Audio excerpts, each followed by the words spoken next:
Relaksasi harga eceran tertinggi HET untuk beras premium yang telah diberlakukan oleh Badan Pangan Nasional Bappenas sejak 10 Maret lalu dan diperpanjang hingga 24 April mendatang telah berdampak pada tergerusnya pendapatan perusahaan daerah Dharma Santika PDDS Kabupaten Tabanan.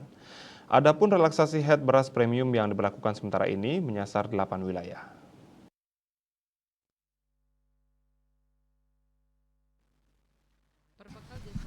HET disesuaikan menjadi berselisih lebih 1.000 per kilogram dibandingkan HET sebelumnya.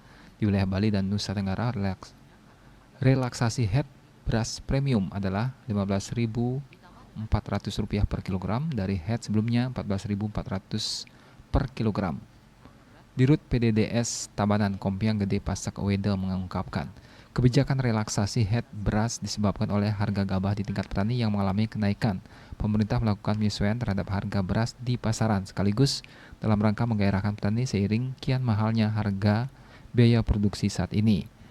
Pasca penetapan HET tersebut, pihaknya melakukan penyesuaian terhadap harga jual produk beras kualitas premium dari petani lokal yang dipasarkan melalui PDDS ke sejumlah hotel hingga sejumlah toko modern berjejaring. Penyesuaian harga tersebut mengakibatkan ada sejumlah konsumen yang mundur dari daftar pembeli beras premium.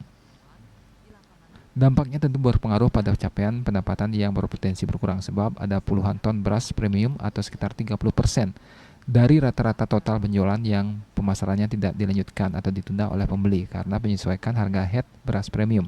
Sementara sebelumnya PDDS rata-rata memasarkan beras premium 275 sampai 300 ton per bulan. Namun Kompiang Pasak Weda menambahkan, di sisi lain ada pula pembeli yang tidak mempermasalahkan penyesuaian HET asalkan stok beras premium tersedia.